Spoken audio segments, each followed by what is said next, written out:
Assalamu alaikum everyone. Here I am in Malaysia, Kuala Lumpur, right in front of the National Mosque and with the Islamic Arts Museum in Malaysia. You see it there.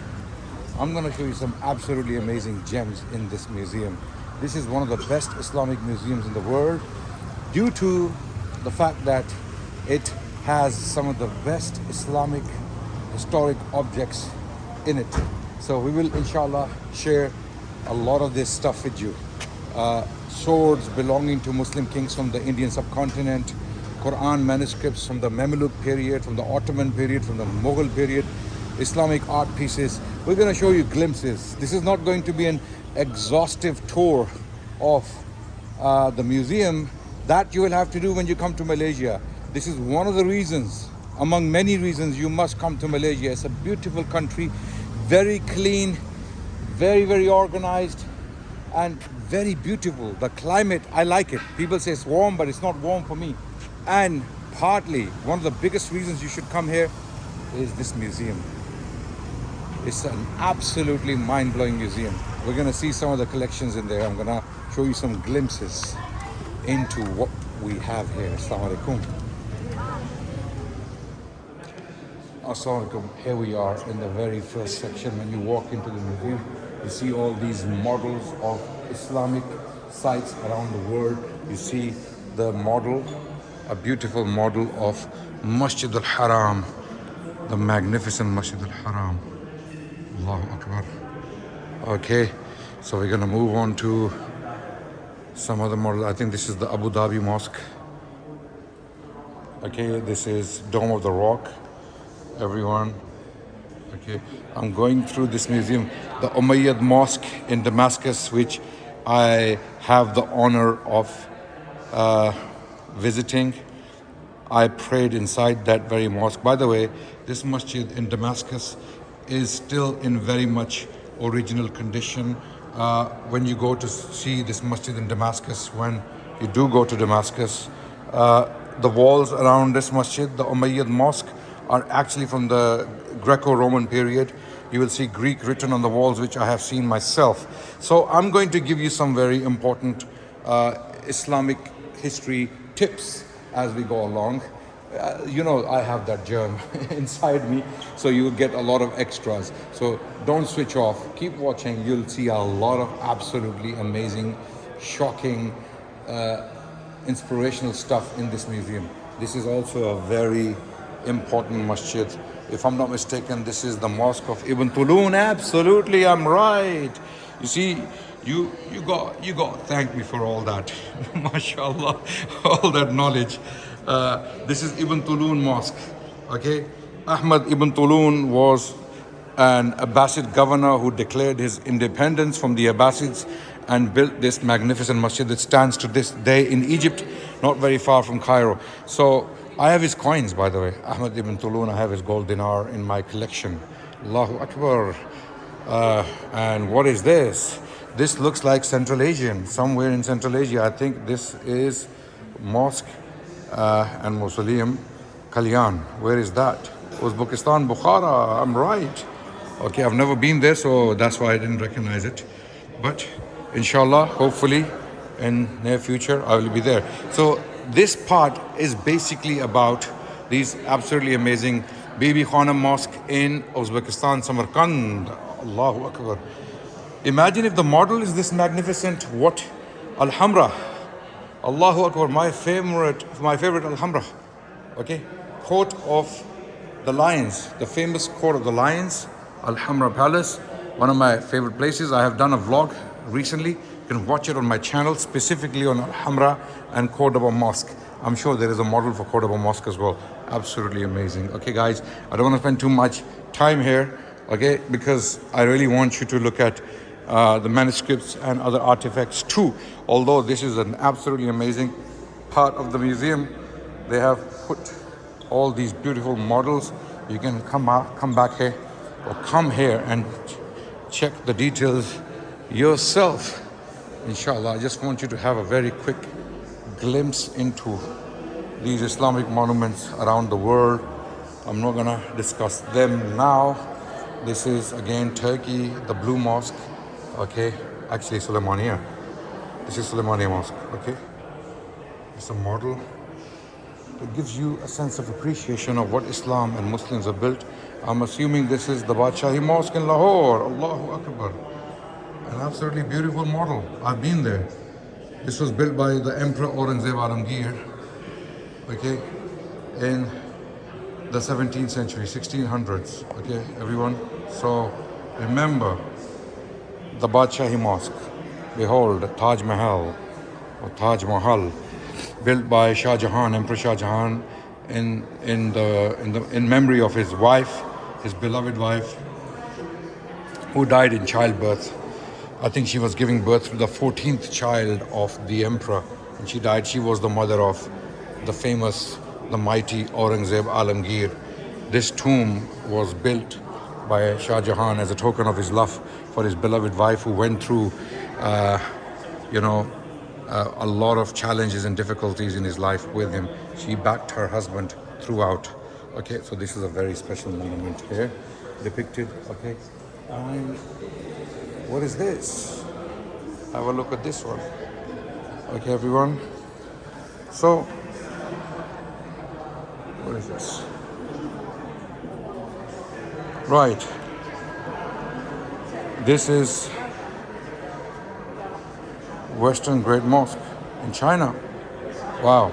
So this section, it contains these models of Islamic monuments, Islamic mosques, and universities and tombs in the Muslim world, to give you an idea of Islamic architecture, how rich it is, how beautiful it is, how magnificent it is. So, of course, Masjid al-Nabawi is there as well. How can we forget that? Absolutely not. Masjid al-Nabawi's model. Okay. So we will move on to the next section, inshallah. Stay with me. So here we are, Assalamu alaikum everyone. We're moving on from that section where the monuments were, and now we're moving to this section where you have one of my favorite parts of the museum: Islamic manuscripts, Islamic books, old Qur'ans from the time of the Tabi'een, if not the Sahaba. Okay, these are Kufi Qur'ans, early Kufi Qur'ans from a very early period. So they come from the 9th to the 10th to, mainly 9th and the 10th century CE. Okay, 2nd and 3rd century Hijri. These manuscripts, I am just zooming through, I'm just skimming through very, very quickly so that you have a sense of appreciation of what we have in this museum. These are pages from early Kufi Qur'ans, word by word, exactly the same Qur'ans. These are potentially from the time of the Tabi'een or the followers of the Tabi'een, Tawa Tabi'een. Okay, this one looks a bit earlier. Okay, this one looks a bit earlier. Okay, so this is Surah Yunus. Okay, this is Surah Yunus. Allahu Akbar. Allahu Akbar. Okay, these are Kufi Qur'ans, very, very early. Okay, these are on vellum, on skin, because at this time, by this time, paper was not available except in China.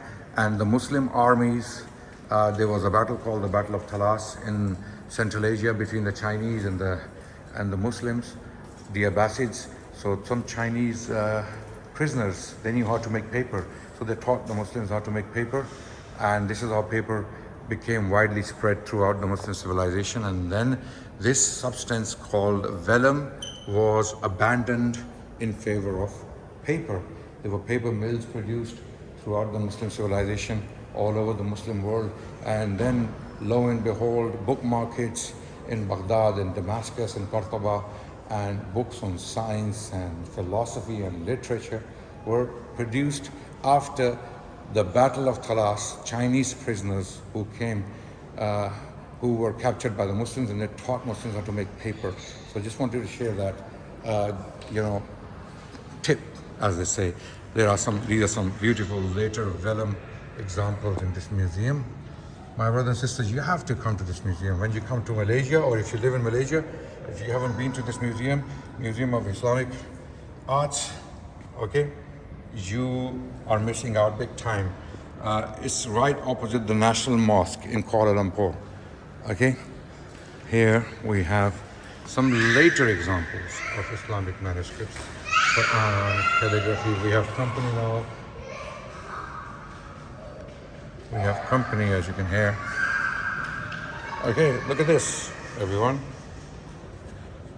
Look, why am I showing you this stuff, my brothers and sisters? I'm showing you this stuff so that you appreciate Islamic history and Islamic heritage. Look at this beautiful piece, masterpiece. It's a piece of art. Okay. The descriptions are here. When you come to the museum, you can actually read the descriptions. Okay, look at this masterpiece of Islamic calligraphy. Wow. There is so much in this museum, my brothers and sisters, that I simply cannot show you every single thing in one day with full descriptions. That's why I'm just skimming through for you to have some sense of appreciation for the people who have collected this, put it here for you to see and appreciate Islamic civilization, right? And for details, you'll have to come here and spend a day to be able to, you know, appreciate this. And I want to thank my beloved brother Muhammad Patel from Zambia for recommending this museum. He actually specifically told me, when you go to Kuala Lumpur, you have to visit the Museum of Islamic Arts in Kuala Lumpur. You'll be blown away. Ustad Adnan, he told me this, and here I am, brother Muhammad, on your recommendation, right? Look at this. These are masterpieces of Islamic calligraphy.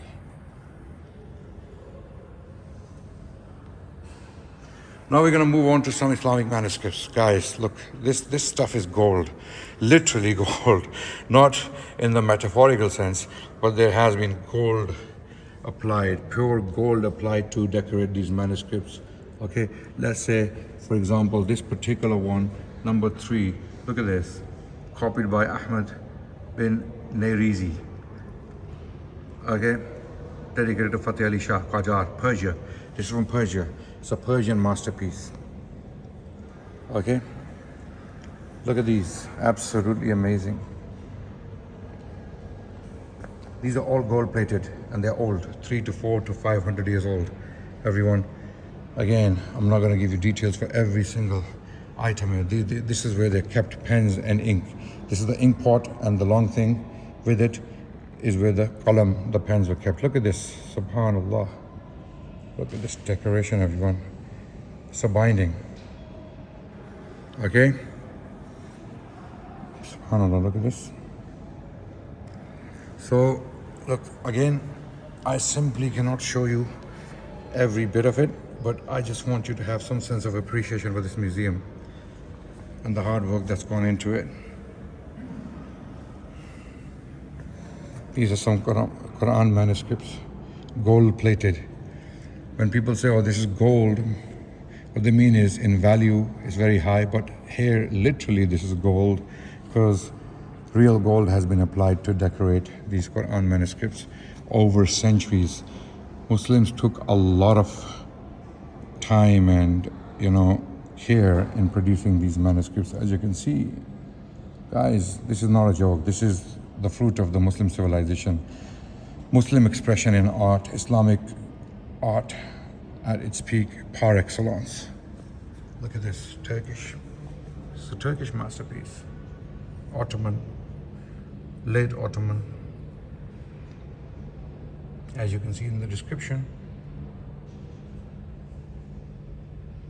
Okay, this is also Ottoman, this one. Also Ottoman.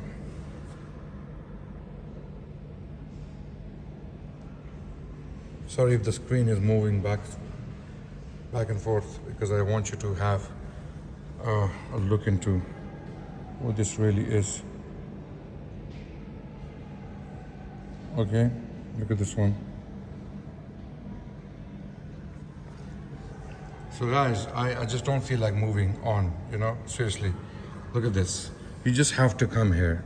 You just have to come here and appreciate all this artwork from different dynasties, different parts of the Muslim world,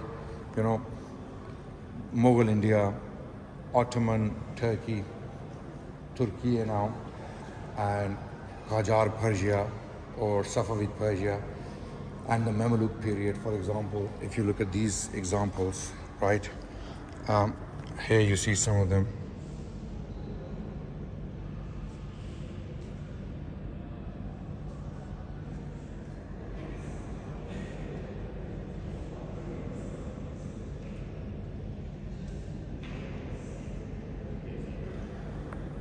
So everyone, I really want you to understand, this is a very, very beautiful manuscript. Again, Turkish.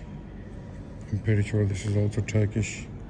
These are all handwritten, hand painted, handcrafted. The bindings, the pages, imagine the amount of work that's gone into producing this stuff.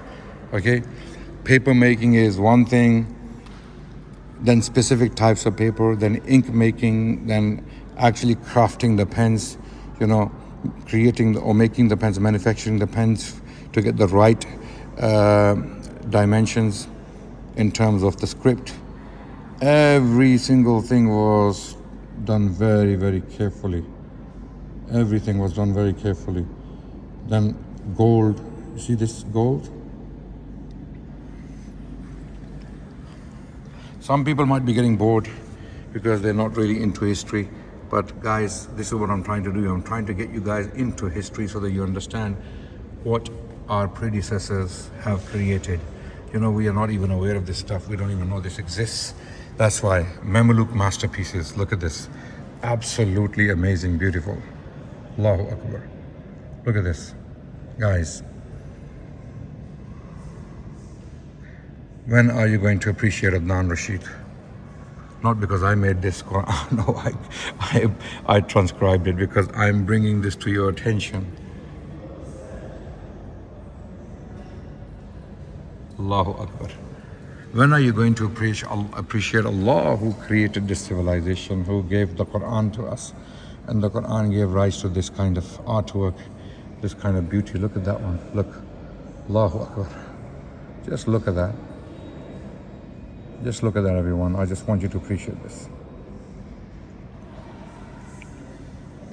Okay, look at this masterpiece. Ilkhanate Persia.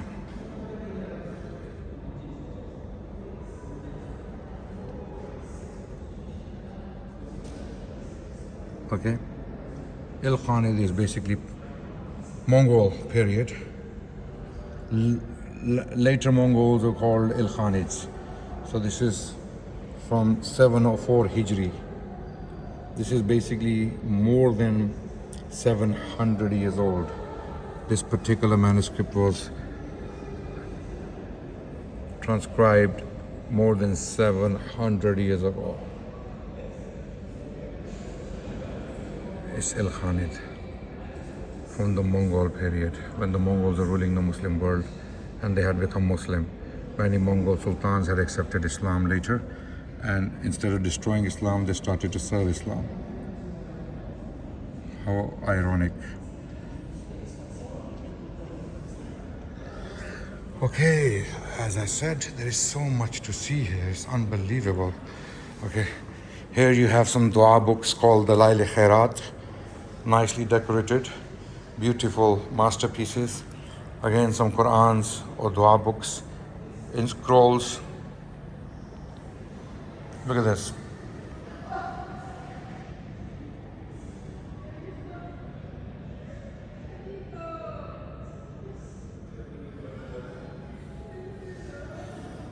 These look at the hard work that has gone into this.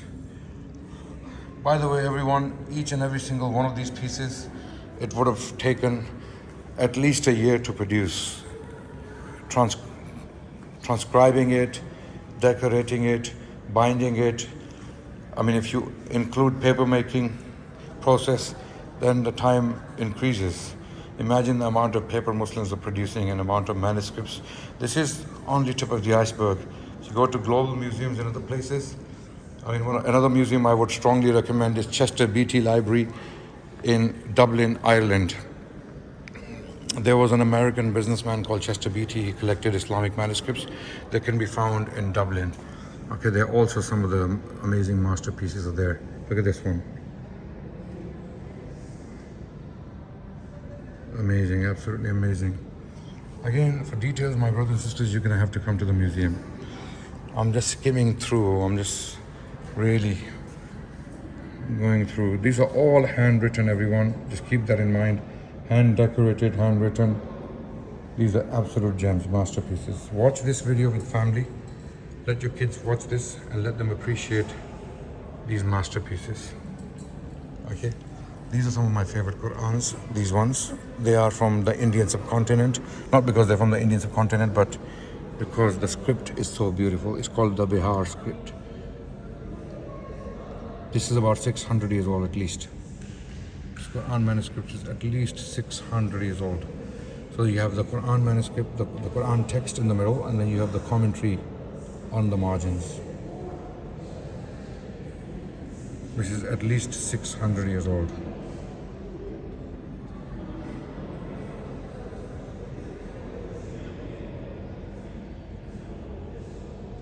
And by the way, this description is incorrect. In my opinion, this is older. My humble expert opinion. This is older. Okay, this is another Bihar script manuscript. Okay, this is also Bihar. This script was actually created for the Chinese Muslims because they were not able to read your conventional, traditional scripts. So this curvy script, this type of script was actually made for the Chinese Muslims so that they can read the Quran easily, and this was made in India. That's why it's called Bihar. Okay, there are two theories. This is called Bihar because it comes from the region of Bihar in India, or Bihar is from Bahar, which is waves or the sea, because it's a bit wavy, the text. That's why it was called Bihar. Look at this one. Guys, some of you might be getting bored, but you know what? I don't care because this is Islamic history. Some people don't want to learn Islamic history, no problem, but get to learn it, man. That's why I'm trying to show you. Look at this. This is all handwritten. All of this is handwritten, absolutely. Look at this. Allahu Akbar. I'm showing you this stuff so that you appreciate what the Muslims have achieved in terms of civilization, and there's a lot more coming, by the way, yeah? This is the Islamic Arts Museum in Kuala Lumpur. Look at these masterpieces. It's all gold, by the way. It's gold plated. Handwritten. This was a professional pastime. There were professional scribes who produced copies like this and then sell them to rich Muslims for their keeping, for their safekeeping. That's why some of these manuscripts have survived, because they were treasured. This is a very small font, and this artwork is called Kashmiri. This was produced in Kashmir, current day Indian subcontinent. Look at this one. Look at this masterpiece. Allahu Akbar. Look at these. Handwritten, handmade, hand illuminated, everything with hand. Can you do this today? Are you able to produce something like this, brothers and sisters? I don't think so. And you know what? There is so much to see, it's unbelievable. You think, when were these guys working on this, and what were they living on?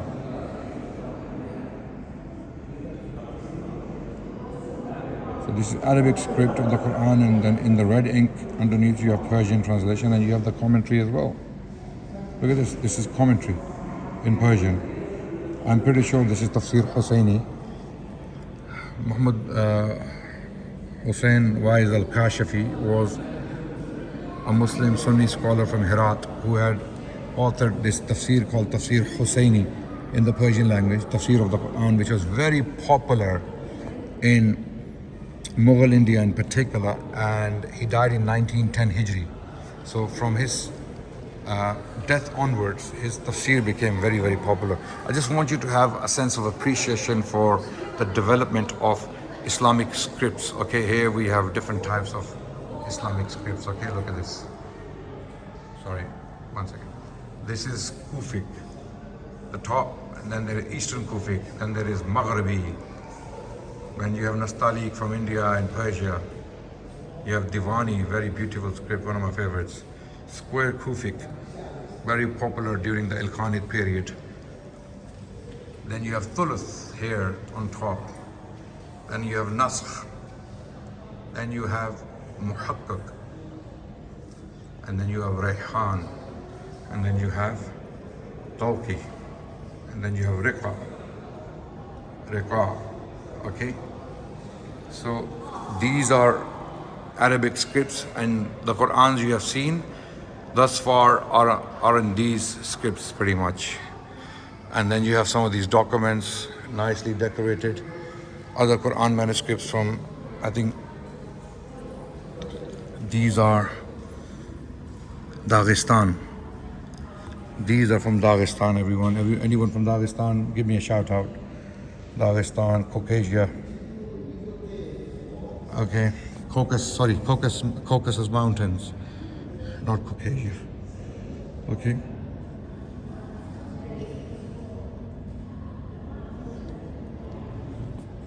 This is also Dagestan. Wow, Dagestani manuscripts. Look, wherever the Muslims were, they did their best to preserve the Quran, to transcribe it, to leave it for posterity, for them to cherish and celebrate this, not only the artwork, the calligraphy, but also the message. The message is very important, everyone. The message has to be kept in mind. Look at this. Okay, so keep moving, right? These are the Quran manuscripts from which area, everyone? Let's see. China. Chinese Quran manuscripts. Malay Peninsula. So these are Malay. These are Malay. Okay? This one is Malay. And then this is Chinese. I can tell this is Chinese. Produced in China by Chinese Muslims. Look at this. People say Islam is weak in China. How is it weak in China? Look at this. These are the products of Chinese Muslims. Allahu Akbar. Allahu Akbar. So we keep moving, guys. Look at this, North Africa. And it's on vellum. Look at the script, Maghribi script. As I showed it to you earlier, a few minutes ago, this is that Maghribi script. The Western script, mainly from Morocco and Al-Andalus. Look at this, same Maghribi script. Okay? Oh, I nearly dropped my phone. Okay, look at this. These are very old, by the way. Yeah? These are some of the oldest, maybe nearly 1,000 years old, these Qur'ans. Nearly 1,000 years old, because these are on vellum. This is before paper was made available to public. This is vellum, this is skin, membrane. Then there is another Kufic Quran, very early. Number 4, look at this. Just read number 4. 3rd century AH, 9th century. So this is from 800 CE, the Abbasid period. This Quran is from the Abbasid period. It's word by word exactly the same. No changes whatsoever have been made in the Quran. Alhamdulillah. Allah promised in the Quran, A'udhu billahi minash shaitanir rajeem, Bismillahir Rahmanir Rahim, Inna nahnu nazzalna dhikra wa inna lahu lahafidhun. We have revealed the scripture and we will guard it against corruption. Okay, so my brothers and sisters, again, as I said earlier, it is impossible for me to explain everything in detail.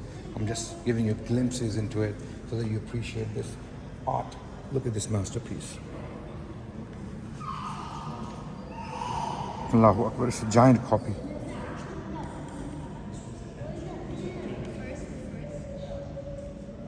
Look at the script.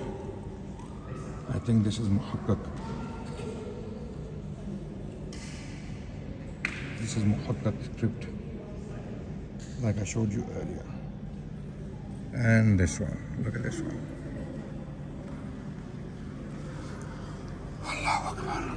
I'm just giving you a tour of the museum. By the way, I'm not getting paid for this. In case you think I'm being paid by the museum to advertise the museum, I'm getting paid by Allah, inshallah. Inshallah. Allah will pay me. So I'm just doing this out of my love and passion for Islamic history and Islamic heritage. Look at this one. You want to know the details, come to the museum. You want to know which period, what dynasty, where, how, when, who, come to the museum. Come to the museum and then you will get all the details. Look at these miniature Qur'ans, very small ones, pocket Qur'ans, very, very tiny, weeny pocket Qur'ans.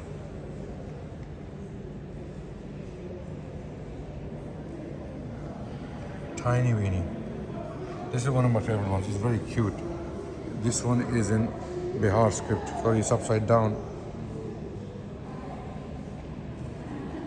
Bihar script. Very small, tiny Quran. This is how small it is. Look, this is my hand.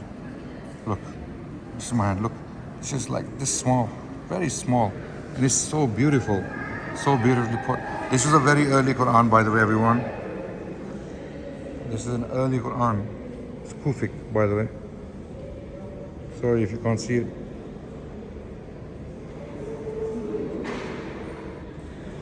Now you might be able to see it. The shade is really messing it up. Number 2. 4th century. 900s. And the one next to it is from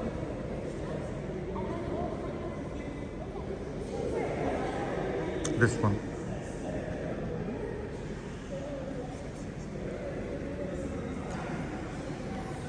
So these are absolutely magnificent manuscripts. Now, another thing I want to introduce you to is the art of Islamic bindings. Art of Islamic bindings. Look at this. Absolutely. You think bindings were just anything?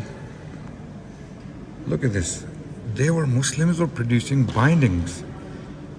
Highly decorated, beautiful bindings. Look at this artwork. These are, by the way, these are just the bindings, okay? Look at this one. Oh my God. It's all gold plated.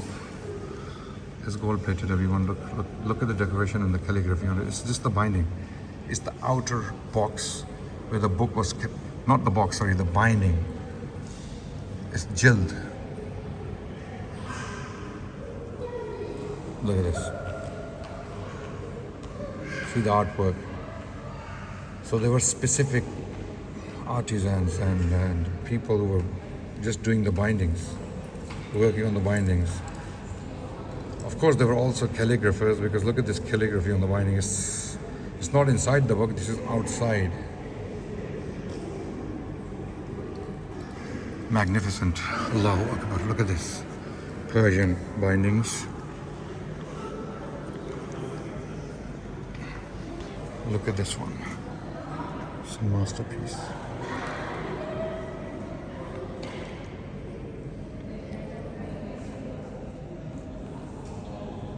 This is, by the way, a book binding. Look at the artwork on it, everyone. Also Persian with calligraphy. I have a manuscript in something similar. Again, so these are bindings. Look at this one. It's also a binding. Just look at the artwork.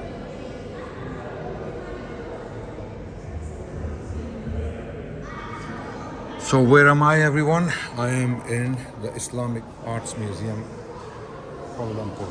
Now, there are other manuscripts they have that range from topic to topic. There are Hadith manuscripts like this one, for example, okay? Sorry, it's a Hadith manuscript. I want to show you Sahih al-Bukhari.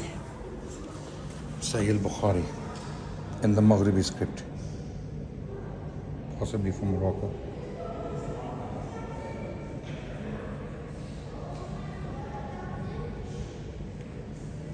And this is also a gigantic copy of Sahih Bukhari handwritten.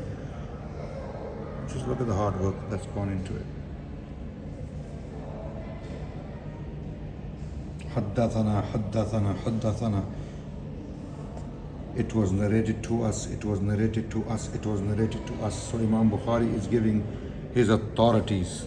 So Imam Bukhari, for example, narrates from his teachers.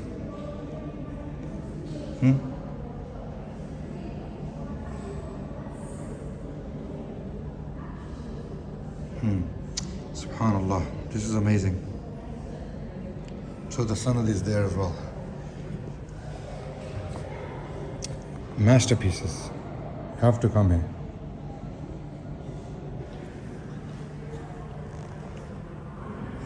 Fatawa, Islamic jurisprudence and rulings. Then we move on very quickly. Again, there's so much to see. Like, guys, I can't have enough of this stuff. Look, handwritten. This is not printed. All of it, what you have seen thus far, everything is handwritten. Handwritten, hand decorated, gold plated.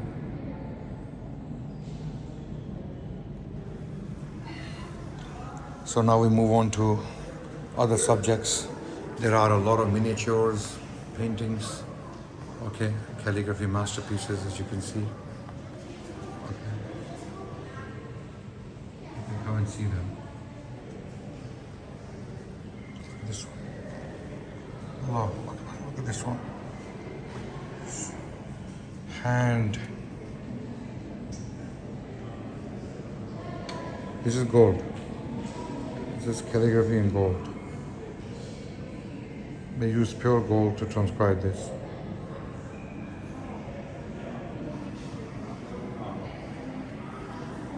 Sorry if my videography is bad, guys. This is the best I can do. Okay, this is the best I could do to bring this to your attention, right?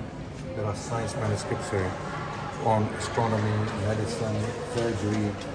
I'll actually show them to you very quickly. Okay, look at this. I think this is something to do with astronomy.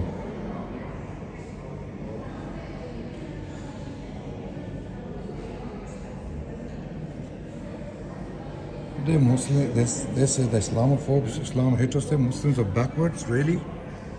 You think so? Okay, tell us, what is this then? Where did this come from, guys? These are different subjects to do with science, astronomy, okay? Okay, this is the diagram you just saw on the book, okay? So this is the solar system being depicted. Look, there's the moon, the earth, and a shams. So what you see there on the book is up there. They're explaining what this is. Again, books on different subjects.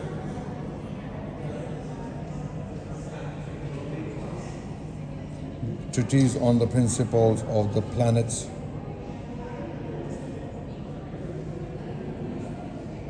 They say Muslims are backwards, huh? Really? Really? Tell us.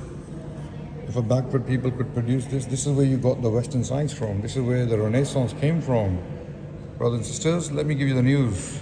This is where the Renaissance, the European Renaissance came from.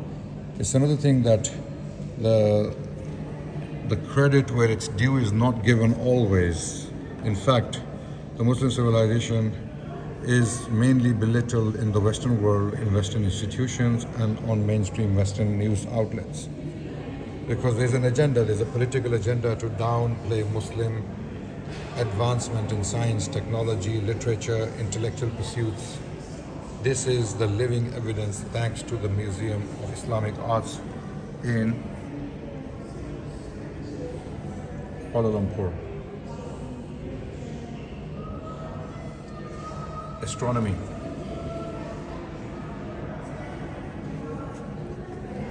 Okay.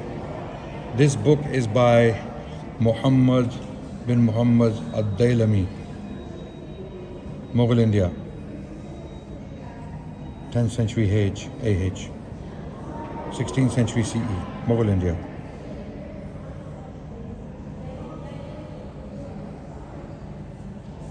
Treatise on astronomy from Mughal India. They say Mughals were backwards, they just had guns, they had militaries, they didn't have any knowledge of science and technology. Look at this one. Guys, I can go on and on and on and on and on and on and on the video. I don't want the video to get painfully long, but I know some of you are enjoying it, so I'm gonna keep going.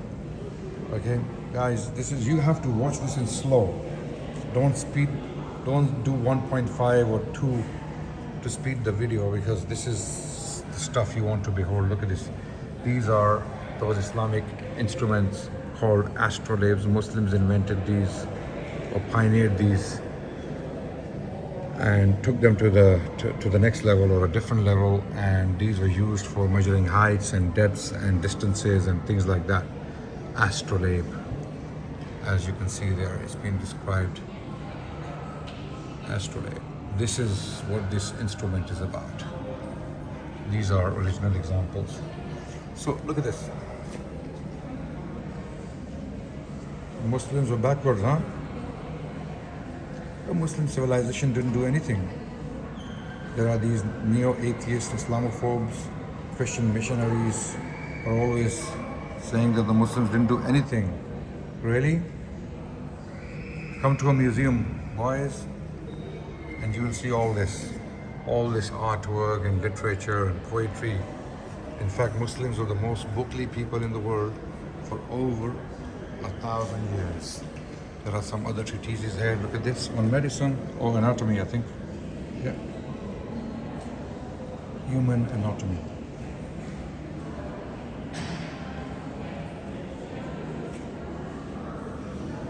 Muslims didn't do anything. Al-Qanun, the canon of Ibn Sina. The manuscript is from the 13th century, as you can see here. It's from the 13th century.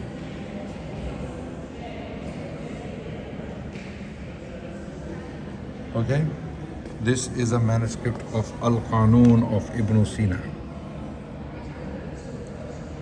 This was the medical compendium which was used for at least 500 years in Europe. It was being published again and again in Rome and Vienna and other places in Europe for medical purposes. This was the main text on medicine in Europe for a very long time. Cartography, Muslim cartography, map making. Look at this one.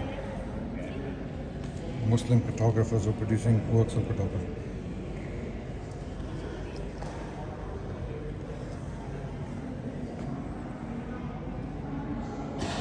So they say, what happened to the Muslim civilization now? Why is the Muslim civilization so behind technologically? Actually, it's not. We still have scientists and thinkers and intellectuals, but they're not working under the badge of Islam, you see. They don't use the badge of Islam. But we still have them. They're still there. Look at this. Muslims are backwards, huh?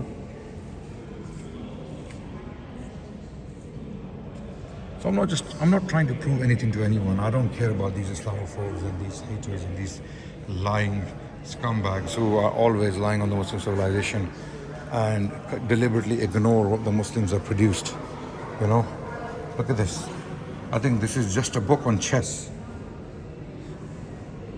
How to play chess. And it's in Persian. Then there is a book on the diseases of horses in Persian.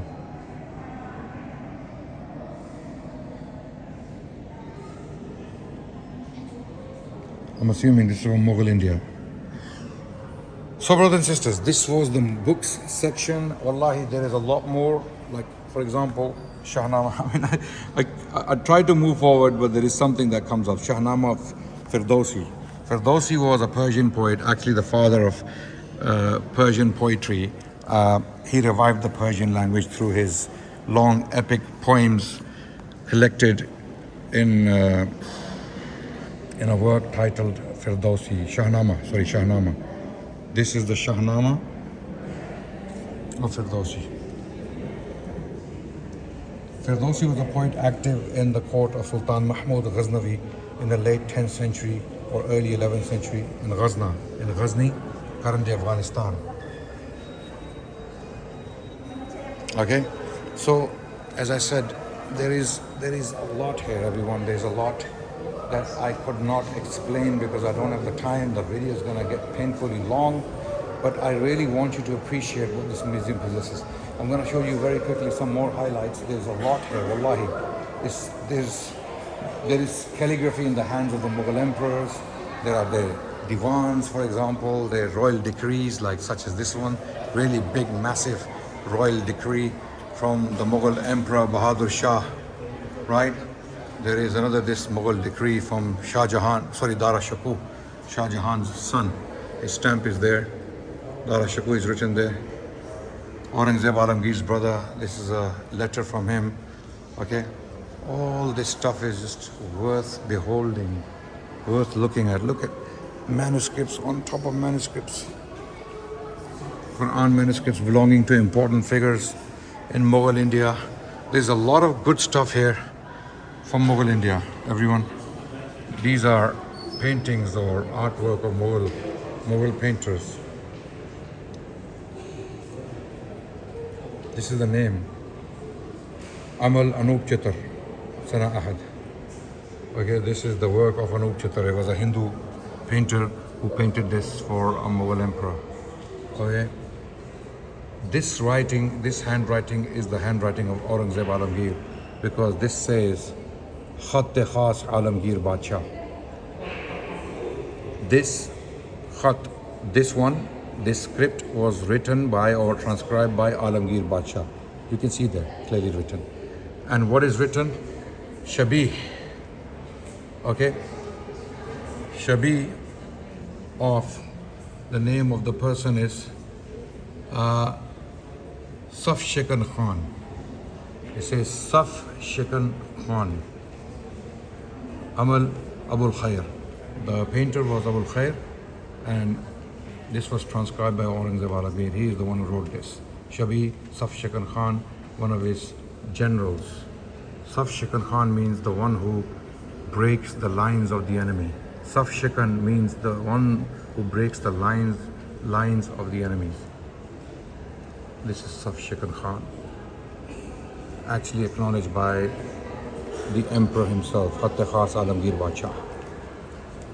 Very important stuff in this museum, guys. Very, very important stuff. Again, I simply don't have the time to go through every single one of these pieces.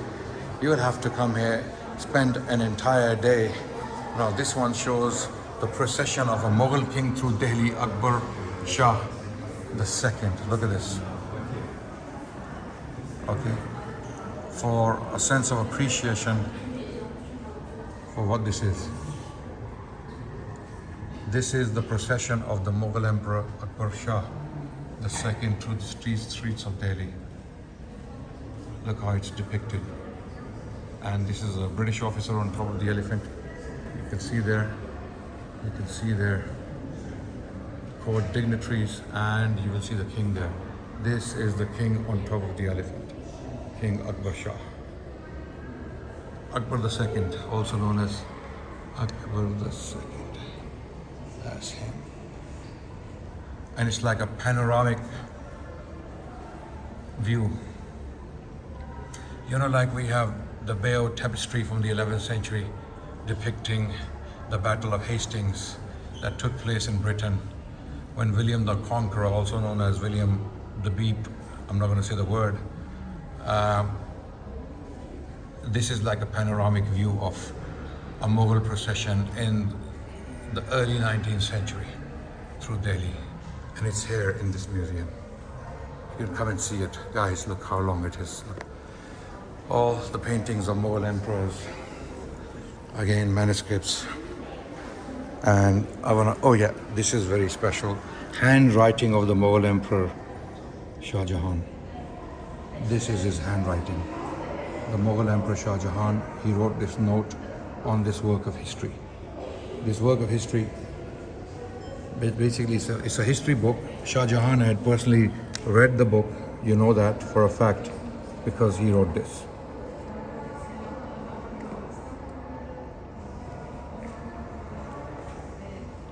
This is a note written in the hand of Mughal Emperor Shah Jahan.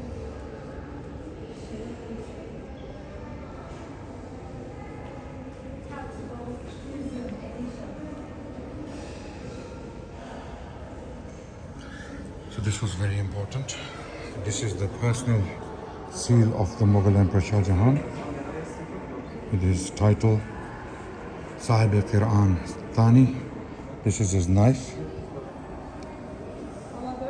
This is his personal knife with this on top, like a head, beautifully carved head. So guys, I just want to quickly move to the weapons section. There are some highlights I want to show you. There's a lot of jewelry here, jewels, gold jewelry, swords, diamond studded swords. Again, jewelry. Sorry ladies, I am not interested in this stuff, so I'm not gonna be, I'll just give you a glimpse, my sisters. Yeah, okay, I do apologize for not staying here for longer. I know you're gonna be upset, but I just have to look at all this. This is again a local history, Malaysian history, Malaysian weapons, Malaysian or Malay swords and guns, Malay manuscripts from Malay territories. So these are local Southeast Asian Islamic manuscripts, Quran manuscripts produced in Southeast Asia, Malay territories. Look at this one, this is absolutely amazing. It's a beautiful manuscript.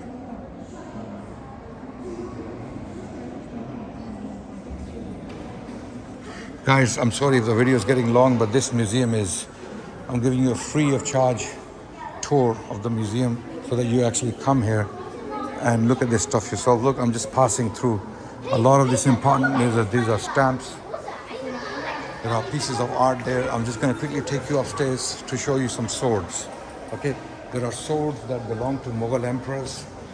There are swords, actually two swords that belong to Tippu Sultan, the beloved of mine. Okay, you know my paper on Tippu Sultan's medals, co-authored with Nidin Olikara, a scholar from India, and you can find it pinned on my Twitter account.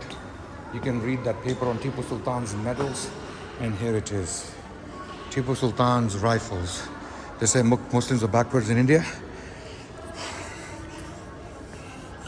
These were produced in India, made in India, better than European models. At the time, made in Seringapatam. Actually, the names of engineers and makers are acknowledged. Let's see if we can read that stuff. You can read the date.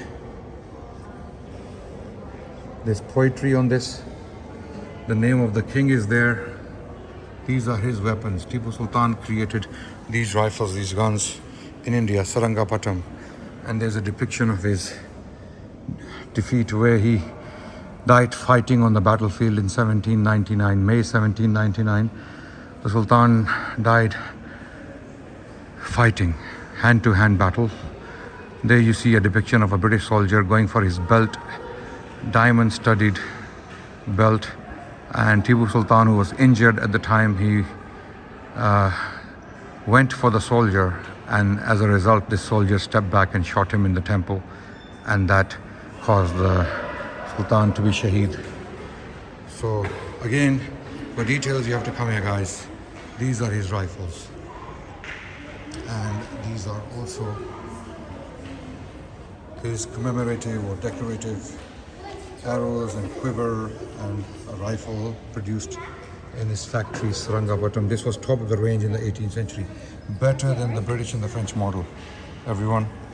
And this is a book the British published in London months after the defeat of Tippu Sultan in 1799, May 1799. This book was published in 1800, within months. Look at this, London, 1800.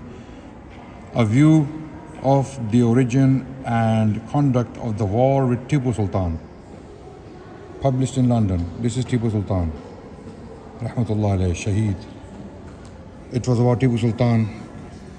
Iqbal paid a tribute, the famous poet of the East, Muhammad Iqbal, when he went to his tomb in 1929. He was asked as to his thoughts on the occasion, and he said in the Persian language, Dar jahan natwan agar mardan azist, ham chu mardan jan supurdan zindagi ist, that if it's not possible to live like a man in this world, then to give away life like a man is true life. He also paid tribute to him in the words of Tippu Sultan himself, that a day of lion is better than 100 years of sheep. Okay, Zindagi rachis rasmodino kesh yakdam sheri basatsal mesh. Right, this is Tippu Sultan the Great. So the museum has a tribute to him as well, some of his guns. I'm going to come back to these swords later. These are very important swords, keep that in mind. But these two pieces are masterpieces. These are Tippu Sultan's swords taken from his treasure. He loved the tiger emblem. So everything had tiger stripes, tiger emblem. So this, you can see tiger stripes on the blade as well.